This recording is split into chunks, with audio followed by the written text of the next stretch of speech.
Buenas tardes, bienvenidos. El Foro Nueva Murcia persiste en su insistencia en convertir a la región de Murcia en el epicentro de la noticia. ¿Qué se dice y qué se cuenta y qué se forja en la actualidad? Si durante nuestro primer ciclo el Foro Nueva Murcia se caracterizó por ser un desfile de primerísimas figuras de la actualidad, en este segundo ciclo les aseguro que no va a ser menos. Y les aseguro que con quien abrimos este segundo ciclo no va a decepcionar. Va a ser una conferencia interesante, periodísticamente interesante y con mucho contenido. ¿Cómo son las relaciones Iglesia-Estado? ¿Por qué el nombre de Francisco? ¿Renovación o cambio en la Iglesia? ¿Dios nos ha regalado un Papa para los pobres? ¿Esto qué significa? ¿Qué mensaje tiene en sí los primeros mensajes, los primeros gestos del Papa Francisco? ¿Por qué fallaron las encuestas de los periodistas? ¿Y es significativo que un acontecimiento de estos reúna en Roma a más de 6.000 periodistas?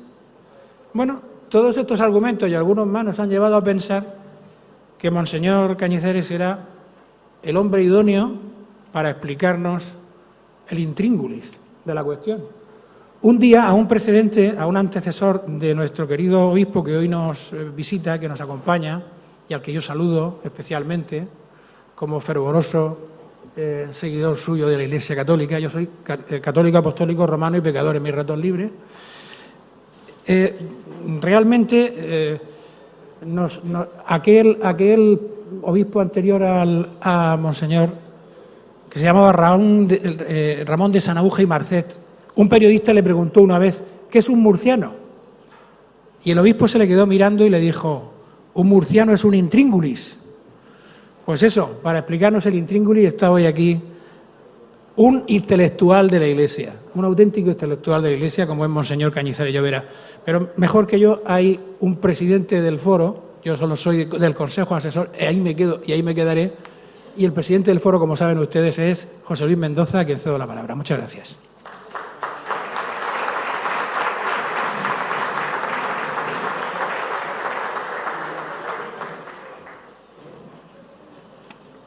La verdad que no sabía que tenía que hablar ahora, pero un cordial saludo a todos en nombre del Foro Nueva Murcia, de todos los miembros patronos de este foro, que ha crecido con alguna incorporación nueva. Damos gracias a todos los miembros y a todos los que están colaborando con un foro que está siendo un instrumento de servicio muy importante para la región de Murcia. Y bueno, pues este foro, como saben, ha nacido con el objetivo de convertirse en un foro de opinión y debate independiente, plural, como ya se ha dicho en más de una ocasión, que canalice a la sociedad de la región de Murcia ideas, pensamientos, reflexiones de vanguardia, de personalidades de primer orden internacional, nacional y regional. Algunos ya han pasado por la primera etapa del foro Nueva Murcia, que ha reunido en un mismo escenario a las empresas más influyentes de toda la región y a las personalidades políticas, empresariales, sociales y, en este caso, religiosas, más importantes del panorama actual. Desde el primer momento, el Foro Nueva Murcia ha perseguido y persigue que Murcia sea un referente, con humildad, pero un referente a nivel nacional y que sirva para su consolidación como región de progreso. Por ello, iniciamos un nuevo ciclo de encuentros, conferencias, con prestigiosos invitados nacionales e internacionales que van a participar en esta nueva etapa, tal y como se ha desarrollado durante toda la anterior, y así como con actividades llevadas a cabo durante todo este periodo de tiempo que van a ser muy importantes. Y bueno, hoy el regalo de tener con nosotros en el foro a una personalidad muy querida en Murcia, muy conocida en Murcia.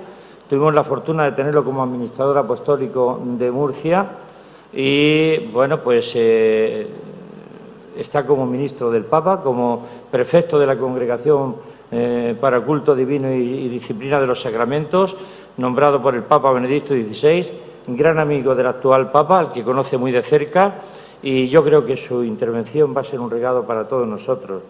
Este es un foro donde para los cristianos su presencia supone un hecho muy importante, un foro que apuesta por los valores éticos y morales del humanismo cristiano. por el respeto a la dignidad de la persona.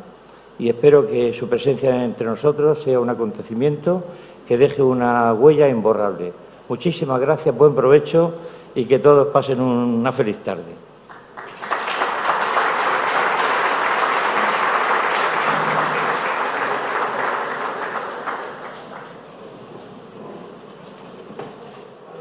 Sí, buenas tardes, señoras, señores, de nuevo. Mientras que damos tiempo a que el Club de los Fumadores se reintegre otra vez a sus lugares, procedemos ya a que el acto se desarrolle. A continuación, la diócesis de Cartagena presentará a nuestro invitado y posteriormente el periodista y director de La Verdad, Alberto Aguirre, moderará la entrevista con Monseñor Cañizares Llovera. Tiene la palabra el obispo de la diócesis de Cartagena, don José Manuel Lorca Blanes.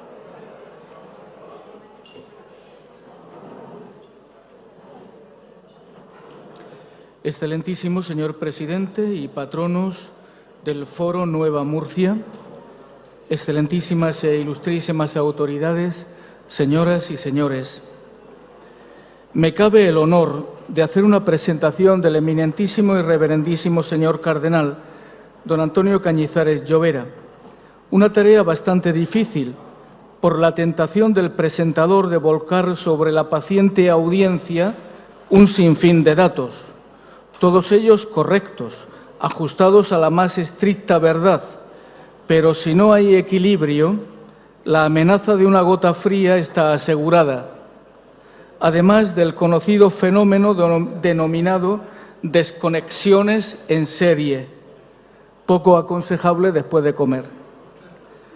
Permítanme una licencia un poco atrevida para hacer la presentación según los criterios literarios de la carta del menú. Les voy a presentar en primer lugar los platos fríos. Lo relativo a las fechas, datos, méritos. Naturalmente, cada uno de estos platos ha necesitado trabajo, tiempo y una buena elaboración. Don Antonio nace en Utiel el 15 de octubre del año 1945. Fue ordenado sacerdote en el año 70 en Sinarcas, Valencia, por el arzobispo José María García La Higuera. Cursó estudios eclesiásticos en el Seminario Diocesano de Valencia y en la Universidad Pontificia de Salamanca, donde obtuvo el doctorado en Teología. Es perito en Pastoral Catequética por el Instituto Superior de Pastoral de Madrid. Ha dedicado la mayor parte de su vida a la docencia, habiendo sido profesor en la misma Facultad de Teología de Salamanca y en el Seminario de Madrid y en el Instituto Superior de Ciencias Religiosas, que ha venido a ser después la Facultad de Teología en la Universidad de San Dámaso. Fundador y presidente de la Asociación Española de Catequetas, miembro del equipo europeo de catequesis y director de la revista Teología y Catequesis. Posteriormente, fue nombrado obispo de Ávila, más tarde arzobispo de Granada, administrador apostólico de la diócesis de Cartagena en el año 1998, siendo canciller e impulsor de la Universidad Católica San Antonio de Padua de Murcia.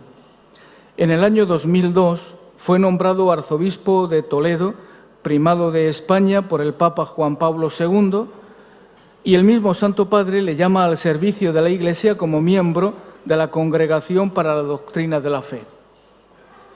Es nombrado cardenal con el título de San Pancracio por el Papa Benedicto XVI en el Consistorio Ordinario Público del 25 de marzo del año 2006. Como cardenal, es miembro de la Congregación para la Doctrina de la Fe, para las causas de los santos y en la Congregación para los obispos. También es miembro de la Comisión Pontificia Ecclesia Dei. El 9 de diciembre del año 2008 fue nombrado prefecto de la Congregación para el Culto Divino y Disciplina de los Sacramentos. Actualmente es el prefecto de la misma congregación.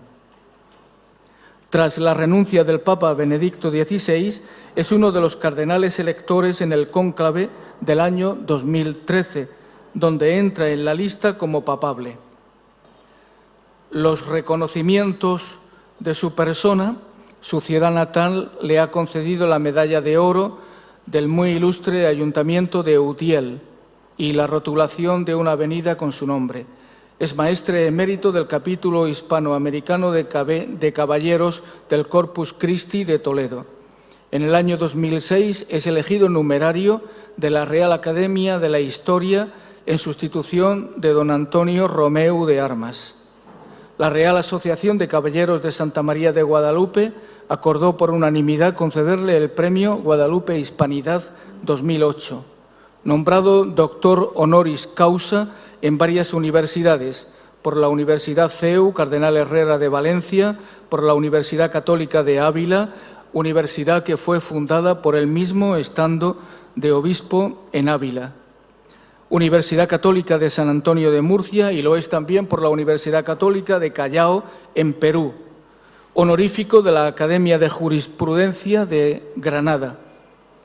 Ha participado en diversas conferencias, en distintos foros universitarios y culturales, jefe de la delegación de la Santa Sede de la Conferencia de la OSCE sobre el antisemitismo y otras formas de intolerancia en Córdoba, en el Simposio Europeo de Universidades que fue organizado por el Vicariato de Roma y en diversos congresos internacionales. Ha promovido diversas fundaciones y especialmente hago hincapié en estas sobre la Fundación Virgen de las Angustias, del Proyecto Hombre, dirigido para la curación de los drogodependientes, y del Centro Diocesano Hogar 2000 para la atención de los enfermos del SIDA. Ha escrito varios libros y les voy a pasar a decir ahora los platos calientes que en el menú, en buen menú, no pueden faltar. Le he titulado así porque es importante otro tipo de descripción del personaje a presentar.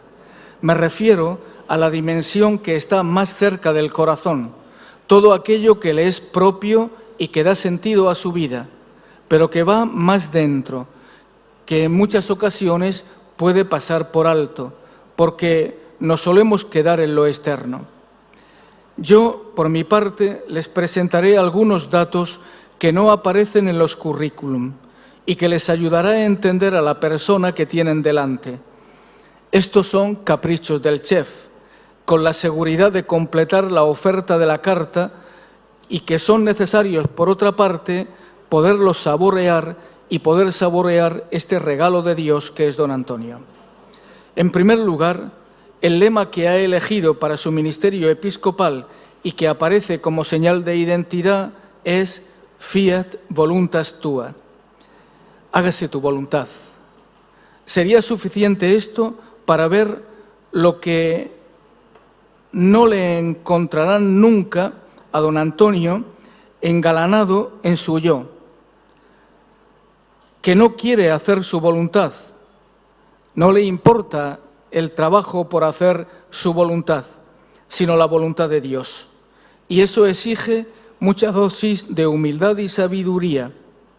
A mí me sugiere el modelo de su vida, el de la Virgen María, que le ha dicho siempre al Señor un fiat más grande que la torre de la catedral. Pregúntenle lo que ha significado para él el nombramiento de cardenal, los honores, las titulaciones, los reconocimientos, y lo que ha significado que el Papa le haya llamado a servir junto a él como prefecto de una congregación romana. Yo conozco la respuesta. La puede intuir por otra parte cualquiera, porque don Antonio es un hombre transparente. Su respuesta, por otra parte, describe lo hondo de su ser, allá donde no cabe el engaño ni la apariencia. Con sus palabras y con su sencillez te responderá que ser cardenal significa servir en comunión, que el color púrpura que distingue a los cardenales de la Iglesia entraña dar testimonio junto al Papa hasta la muerte, si fuera preciso.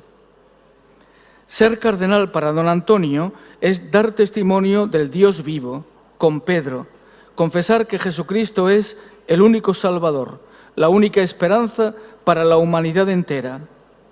Es gastarse y desgastarse por los duros trabajos del Evangelio, perder la vida para que el mundo crea.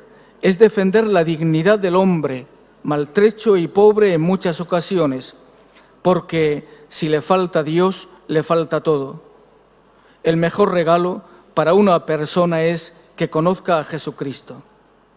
Este cardenal de la Iglesia Católica es un hombre austero y sencillo, de temperamento conciliador, amante y experto en diálogo hasta llegar al encuentro de soluciones en los temas esenciales, aunque estos sean complejos y en muchas ocasiones difíciles.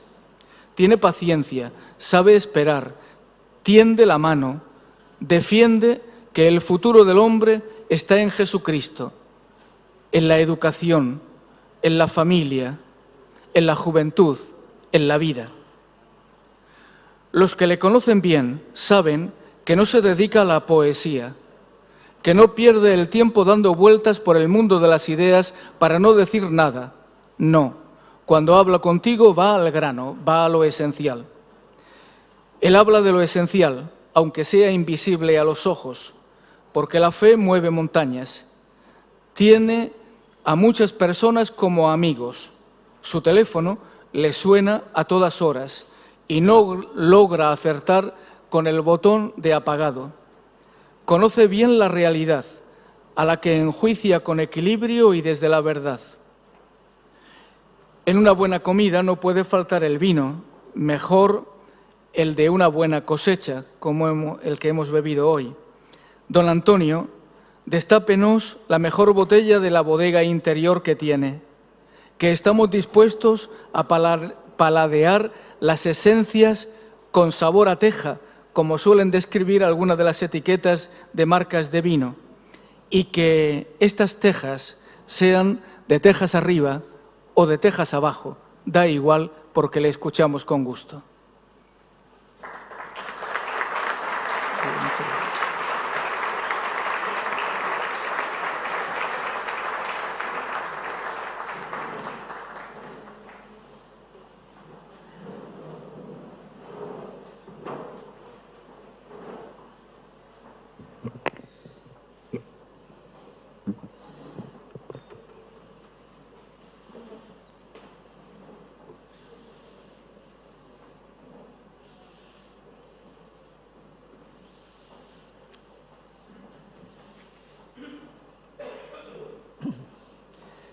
Queridos amigos,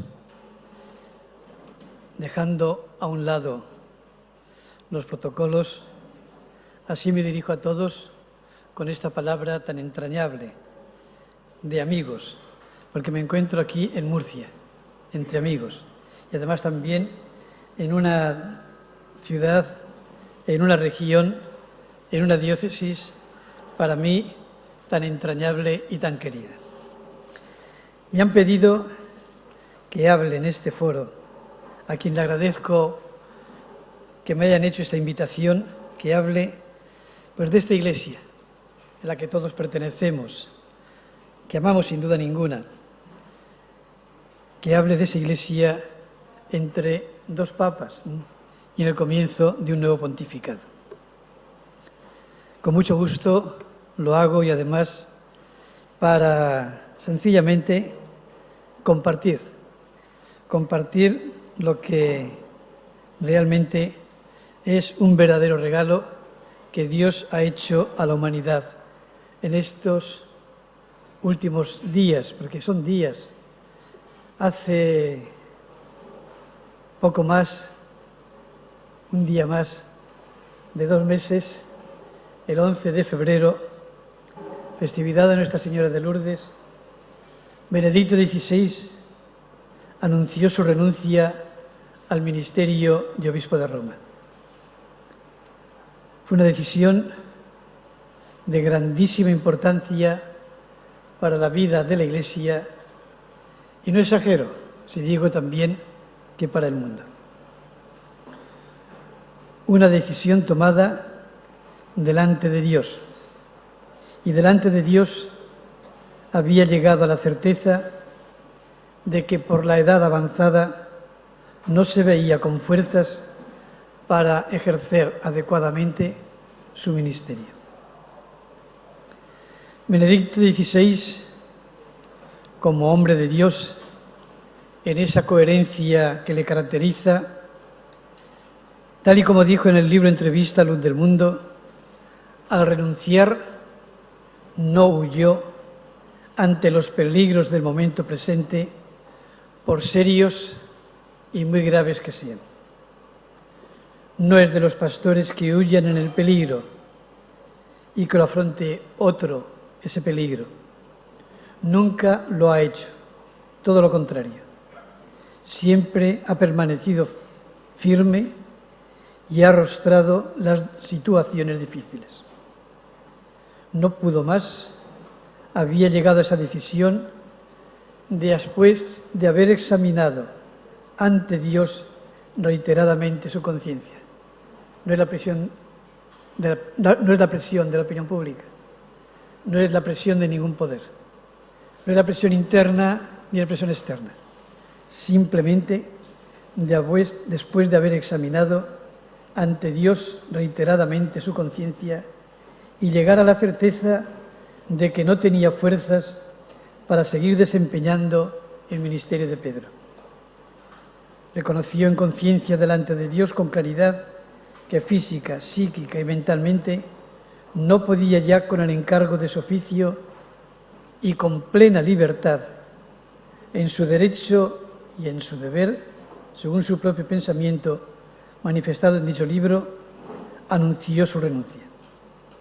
Era consciente, con esa clarividencia y honestidad que le caracterizan, que para gobernar la barca de San Pedro y anunciar el Evangelio es necesario también el vigor tanto del cuerpo como del espíritu, vigor que en los últimos meses había disminuido en él de tal forma que reconocía su incapacidad para ejercer bien el ministerio que se le había confiado. Humildad, libertad, valentía, coherencia, sentido de responsabilidad y de servicio, amor a la Iglesia y a los hombres, confianza en Dios, fe, son las características de este gran Papa. Y estas características vividas realmente en un grado que sin duda ninguna, y más cuando se ha estado cerca de él, emocionan. Al final de su pontificado, con sus fuerzas ya debilitadas, con ese gesto nos hacía recordar los primeros momentos de su ministerio, cuando en su primera aparición pública se autodefinió, lo hemos olvidado, como un sencillo, humilde trabajador en la viña del Señor. Subrayo estas palabras porque parece que ha llegado una etapa de humildad y que no estaba anteriormente. No, todo lo contrario. Es la continuidad más total. Él cumplió su programa. Y ese programa que había dicho en su primera homilía, en la Eucaristía con la que comenzaba su ministerio. En aquel momento dijo: mi verdadero programa de gobierno es no hacer mi voluntad, ponerme junto con toda la Iglesia a la escucha de la palabra y de la voluntad del Señor y dejarme conducir por Él de tal modo que sea Él mismo quien conduzca a la Iglesia en esta hora de nuestra historia. ¿Cuántas veces desde el 11 de febrero al 28 de febrero, cuántas veces nos dijo que la Iglesia la lleva Dios? Y no se aprendía esto, y no lo aprendieron muchos, que la Iglesia la lleva Dios. Creen que la Iglesia la llevan los hombres, la lleva Dios, sencillamente. Y él, como un niño en brazos de su madre, se puso en manos de Dios y puso en las mismas manos a la Iglesia, por la que ha dado todo, se ha dado todo y para la que quiere lo mejor. Puso la Iglesia en sus manos y ha sido Dios quien ha conducido a esa Iglesia. La elección posterior es elección de Dios. Para mí hay algo que me impresiona totalmente, que es como su propio testamento. El testamento y el resumen de esa vida que sabe despojarse de sí mismo. San Pablo, en la carta a los Filipenses, dice a todos los cristianos: tened los mismos sentimientos de Jesús, el cual, siendo de condición divina, se despojó de su rango, tomó la condición de esclavo, pasó por uno de tantos y se rebajó hasta lo último, hasta la muerte, y una muerte de cruz. Es la realización de eso mismo, de lo que vemos en Jesucristo. Testimonio vivo de Jesucristo que se despoja enteramente de sí, se rebaja hasta lo último, y hasta lo último se rebajó el Papa Benedicto XVI, de ser lo que ha sido, a ser en estos momentos una persona que vive en la soledad con Dios, que es compañía la mejor de todas, pero en la soledad, que vive sin ningún aplauso, que incluso vive ya por parte de algunos olvidado, y lo peor, que por parte de algunos está siendo como contrastado con el que es su sucesor, como si aquello fuese equivocado y lo que hay ahora es realmente el acierto. Ese es Benedicto XVI y ese es el camino. No ha habido mayor gesto de humildad. Es la humildad de que, siendo todo el Hijo de Dios, se despojó de todo. Es la humildad que vemos también en María, la esclava del Señor, a disposición enteramente del Señor, para que brille la Iglesia y brille con nuevas fuerzas. Pues bien, él dice: no es el poder lo que redime, sino el amor. Este es el distintivo de Dios. Él mismo es el amor. El Dios que se ha hecho Cordero nos dice que el mundo se salva por el crucificado y no por los crucificadores. El mundo es redimido por la paciencia de Dios y destruido por la impaciencia de los hombres. La mansedumbre, la humildad, su paciencia, la espera paciente del Papa nos recuerda precisamente la humildad del Cordero de Dios y la paciencia de Dios hasta el final. ¿No nos recuerda esto a la novedad del Papa Francisco, que nos habla de paciencia, que nos habla de cruz?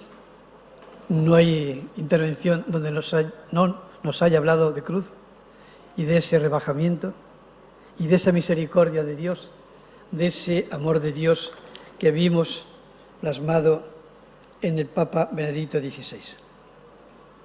Esta es la gran herencia que nos deja un Papa que trató de responder sencillamente a las exigencias que el mundo contemporáneo plantea. Plantea a la Iglesia como servidora de los hombres, no como un poder en medio de los hombres, sino para servir enteramente a los hombres. A pesar de todo lo que se diga también, hemos de reconocer, y después de esta renuncia lo hemos palpado con nuestras propias manos, que se diga lo que se diga, la Iglesia importa. Al menos hay curiosidad por ella, señal de que no está tan lejana como a veces se piensa, y también de que no es el detritus de la sociedad como se la presenta tantas veces en medios de opinión pública. No, ni mucho menos. La Iglesia importa, e importa a los hombres.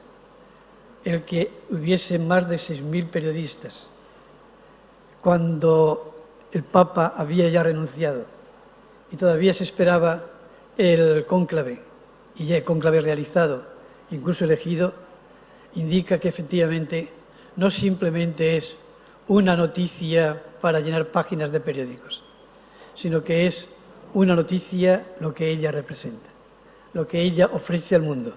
Y lo que ofrece al mundo es lo que el mundo espera. Espera esperanza, espera razones para vivir, espera razones para que haya una humanidad verdaderamente nueva, para que haya un rumbo nuevo, no solo en la historia de la Iglesia, sino en la historia misma de la humanidad. No ha habido ningún político, no ha habido ningún otro acontecimiento que haya suscitado precisamente esa presencia de tantos medios de comunicación allí mismo en Roma. Había que estar en Roma para darte cuenta de lo que esto significaba, cómo te asaltaban por todas las esquinas, porque interesaba. Lo que interesaba es la Iglesia, y la Iglesia verdaderamente por lo que es. Vivimos momentos cruciales. Sin duda son muchas las realidades, grandes las necesidades y abundantes los problemas que reclaman la solicitud atenta de la Iglesia. Pero en este momento actual de la historia, el más hondo, más vasto y el más auténtico problema es, cito ahora a Benedicto XVI, es que Dios desaparece del horizonte de los hombres y con el apagarse de la luz que proviene de Dios, la humanidad se ve afectada por la falta de orientación, cuyos efectos destructivos son cada vez más manifiestos. Se palpan innumerables signos de cómo hoy nuestro mundo se está alejando de Dios y vive como si Dios no existiese. Aunque Dios no se aleje de él, e incluso hasta tal vez este Dios le está aún más cercano porque necesita más de su misericordia. ¿Qué significan, si no, esa lejanía respecto a Dios, tantos atentados contra la vida humana como el execrable terrorismo, los miles y miles de abortos legales cada año en el mundo, las legalizaciones o proyectos de legalizaciones de la eutanasia, o los casos de comercio de embriones humanos, o el negocio de la droga, o ese creciente número de suicidios en tantas partes? ¿Qué comportan sino ese alejamiento de Dios, el relativismo, verdadera gangrena de la humanidad, la quiebra moral tan aguda que padecemos en Occidente, donde no se sabe lo que es bueno y lo que es malo, lo que es válido y valioso en sí por sí mismo, lo que pertenece a la ley natural y universal?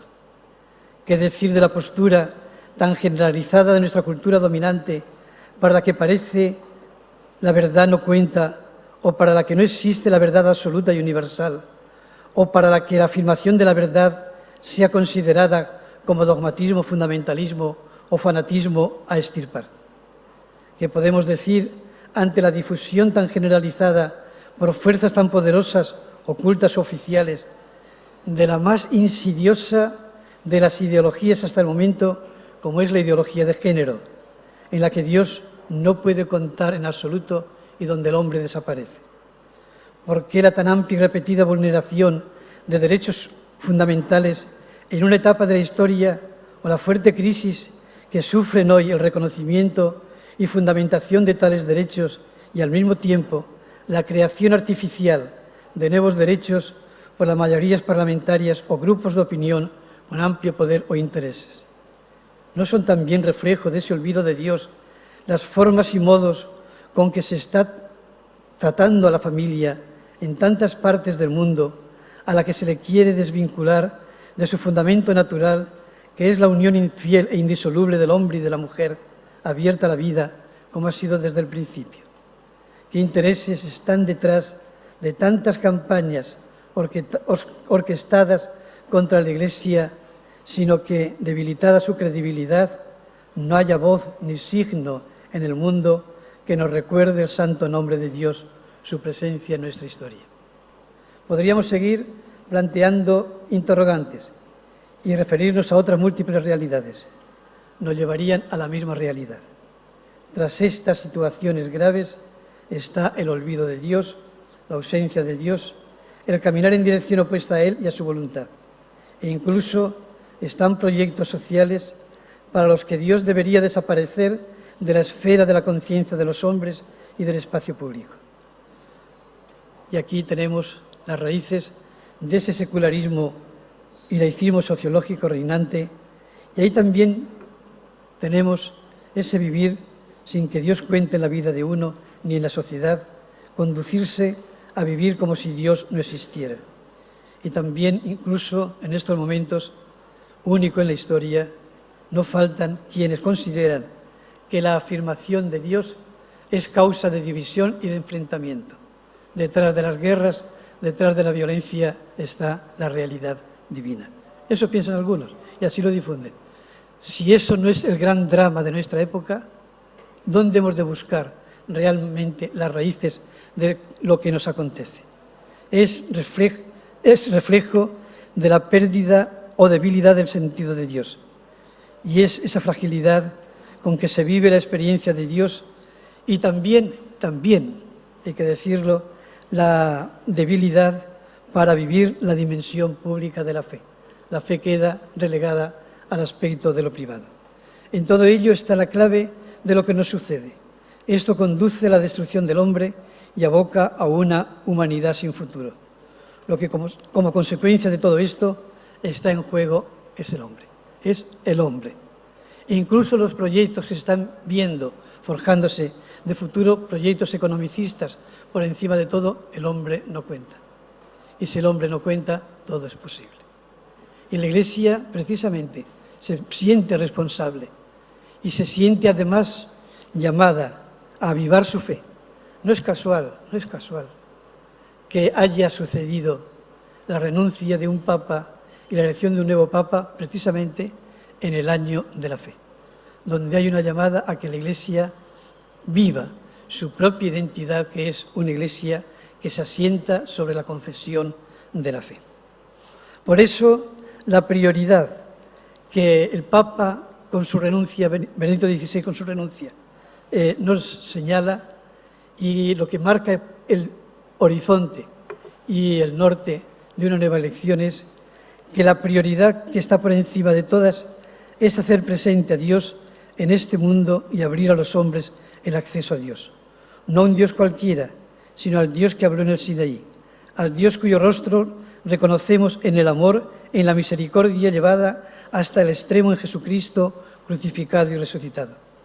Conducir a los hombres hacia el Dios revelado en la Biblia, el que hemos visto y palpado en el rostro humano, en la humanidad de su Hijo único, esta es la prioridad suprema y fundamental de la Iglesia y del sucesor de Pedro en este tiempo. Y esto, así podemos entender perfectamente las claves de un cónclave que ha roto todos los esquemas, ha roto enteramente los esquemas. Ninguno de los que se decían que podía ser el Papa ha sido elegido, ninguno. Como me decía una periodista española, los vaticanistas que nos suministran las noticias han fallado todos estrepitosamente. Había que cesarlos porque nos han equivocado realmente a los demás que nos hemos fiado de ellos. Ni vaticanistas, ni gente de Iglesia. Todos fallaron, porque realmente es Dios quien lleva a la Iglesia. Es Dios quien lleva a la Iglesia. Es Dios quien la conduce. Antes del cónclave me preguntaban, bueno, ustedes dicen que el Papa lo elige el Espíritu. ¿Cómo argumenta usted que esto es verdad, que no es una pura invención de ustedes? Digo, pues sencillamente, mire usted el siglo XX y vea los papas que hemos tenido en el siglo XX. Humanamente esto no se concibe. San Pío X, Benedicto XV, Pío XI, Pío XII en proceso de beatificación, el beato Juan XXIII ya beato, Pablo VI en proceso de beatificación, Juan Pablo I en proceso de beatificación, Juan Pablo II ya beato, y después el Papa Benedicto XVI, un verdadero testigo del Dios vivo en medio de los hombres.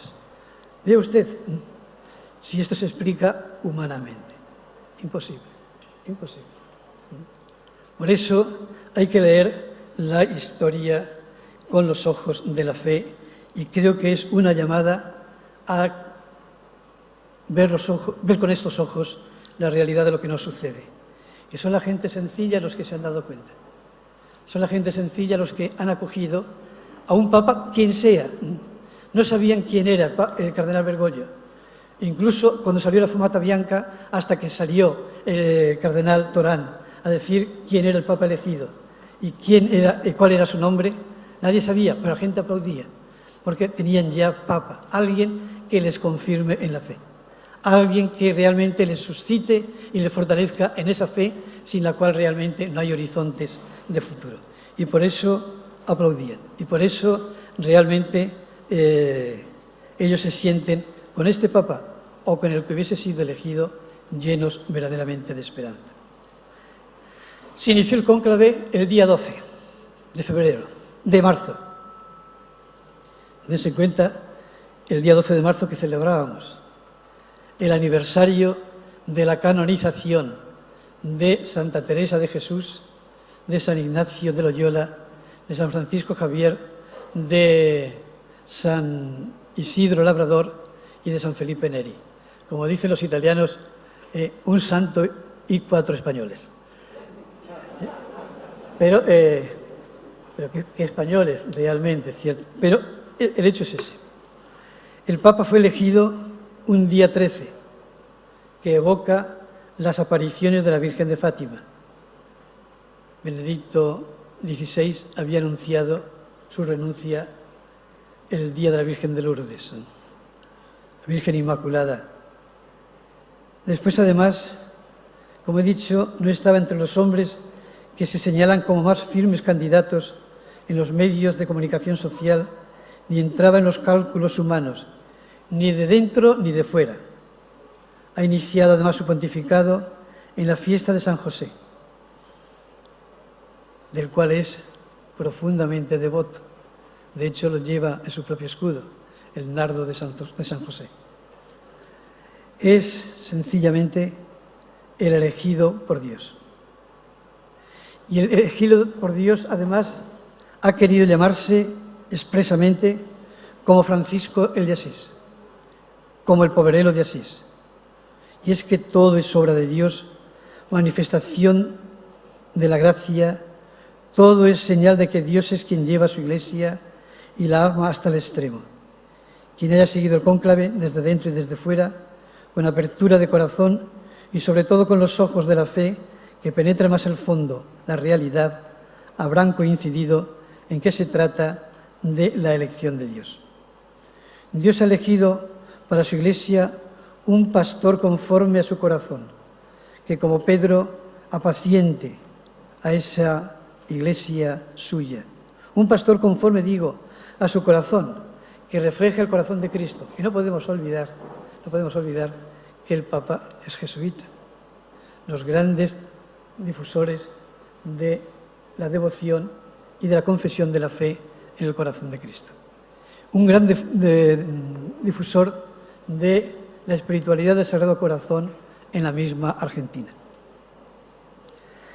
Es, además, elige este nombre teniendo en cuenta una cosa, que Francisco de Asís es, por encima de todo, un hombre de Dios, sencillo y humilde, pobre y amigo de los pobres, un seguidor de Jesús que le sigue como únicamente se le puede seguir, despojándose de todo y con la cruz. No olvidemos que Francisco de Asís es el santo de los estigmas, de las llagas impresas, las llagas de Cristo impresas en su propio cuerpo. Es uno que refleja ese rostro que Él nos ha dejado como retrato suyo en las bienaventuranzas. Francisco de Asís es el hombre de las bienaventuranzas. Siervo fiel, servidor que no busca su gloria, sino la de Dios y el bien de los que Dios, infinito en su misericordia, ama con amor de predilección y perdona sin cansarse jamás. Y amor de la predilección de Dios son los últimos, los pobres. Es más, en él, en Francisco de Asís, vemos que los pobres son evangelizados.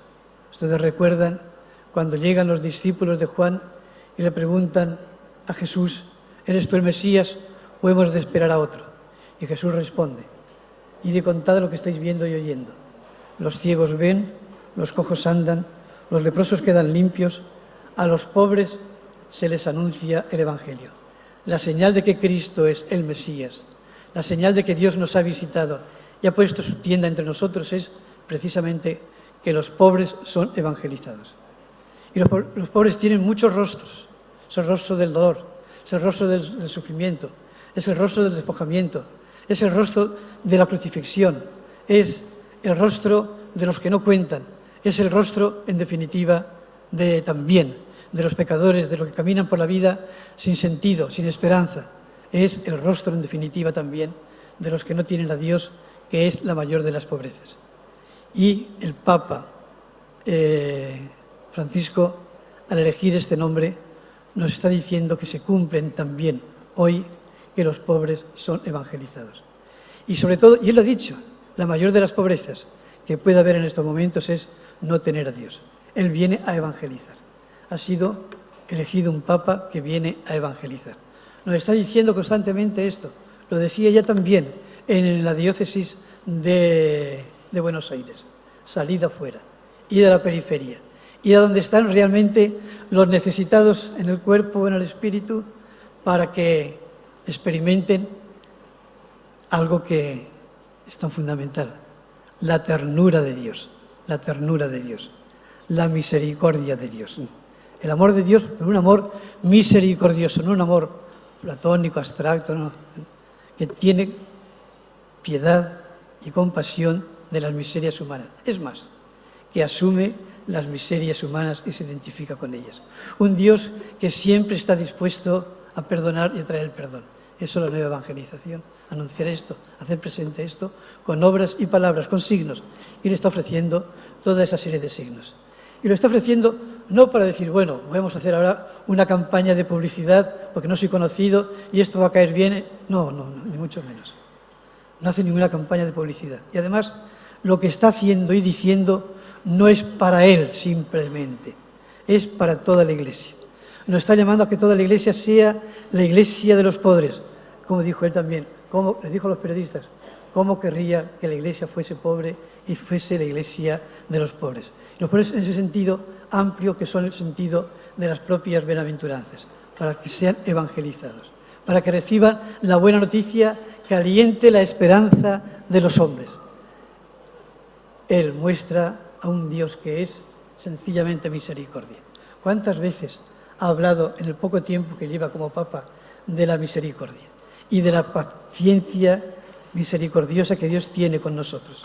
Siempre dispuesta a entregarse y entregar esa misericordia que es perdón, que es reconciliación, que es paz. No olvidemos tampoco que Francisco de Asís es el hombre de la paz, el apóstol de la paz. Recuerden aquella oración tan preciosa de San Francisco de Asís, donde se pide verdaderamente la paz. Y estos momentos son momentos donde la paz está sumamente amenazada, sumamente amenazada. Todos son signos, efectivamente, de la elección de Dios. Dios ha elegido en estos tiempos a un hombre para la paz. No es que Juan Pablo II no lo fuese, o que Benedicto XVI no lo fuese, todo lo contrario. ¿Cuánto han hecho por la paz? Pero que se vea hasta los mínimos detalles cómo es verdaderamente esa paz que Dios viene a traer y que es tan urgente para nuestro tiempo. Hemos de ver el pontificado de Francisco no como una discontinuidad, sino como una continuidad en el designio de Dios. Hay un dato que no se ha mencionado de Francisco de Asís y que es fundamental. Francisco de Asís, recuerdan, cuando viene su conversión, que tiene una visión de donde se encontraba, que era la iglesia medio derruida de San Damián, tiene la visión de Jesús para que él realmente reconstruya la iglesia, se apreste a la obra de reconstrucción de la iglesia. Es también la misión de Francisco en estos momentos, reconstruir la iglesia, revigorizar la iglesia, reedificar la iglesia. Y reedificar la iglesia verdaderamente con ese impulso que solamente puede darlo la identificación con Jesús, esa identificación que es por el camino de las bienaventuranzas, que no es un ideal para los muy perfectos, es lo ideal para todo hombre y para todo cristiano, porque esa es la esencia del hombre. En la bienaventuranza está la naturaleza del hombre, la verdad del hombre. Todo lo contrario de lo que ocurre en nuestro tiempo. Porque las bienaventuranzas es el hombre que se confía enteramente en Dios porque sabe que Dios le quiere y trae la felicidad y la dicha. Y acabo ya enseguida. Entonces, teniendo en cuenta toda esta serie de factores, podemos entender qué podemos esperar del Papa Francisco en estos momentos. Una Iglesia renovada, con un nuevo vigor de fe, centrada enteramente en la experiencia de Dios, fiada por completo de Dios, una Iglesia que viva las bienaventuranzas, pobre, sencilla, humilde, una Iglesia que, identificada con Dios, Dios revelado en Jesucristo, se vuelque enteramente a los hombres, no sea ningún poder, sino que sea sencillamente servidora de los hombres. Viene a traer el servicio a los hombres para que los hombres crezcan, para que los hombres vivan y vivan con esperanza, sabiéndose amados por Dios y difundiendo consiguientemente el amor, ese amor misericordioso que siempre es reconciliación, que siempre es perdón, que siempre es servicio, que siempre es también libertad que brota precisamente de saberse querido por un Dios que tanto ama a los hombres. Podríamos decir muchas cosas más del Papa actual, pero siempre encontraríamos una clave que es continuidad de los anteriores, que es hombre que continúa en nuestro tiempo la gran renovación, el gran camino que Dios trazó a toda la Iglesia en el Concilio Vaticano II. Fielmente interpretado, en sintonía con lo que han dicho y han hecho los anteriores papas. Pero es la hora de que el Concilio Vaticano II, no olvidemos que este año celebramos el 50º de la apertura del Vaticano II. Y nos está diciendo que ese es el camino que Dios quiere para una humanidad y para una Iglesia. Ya lo había hecho el Papa Benedicto XVI, convocando este año de la fe. Pero ahora esto nos recuerda de una manera muy especial. Es un hombre del concilio que, como me decía él hace unos días, hay que llevar el concilio a todos los rincones y a todas las partes.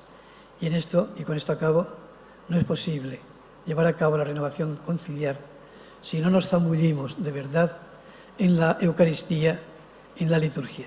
Porque no habrá una iglesia de la Gaudium et Spes, es decir, inserta en el mundo, renovadora de la humanidad, contribuidora de la paz y la justicia entre los hombres, si no hay una iglesia que brote de Sacrosanctum Concilium, que es la Constitución sobre la liturgia, el primer documento que salió del Concilio Vaticano II.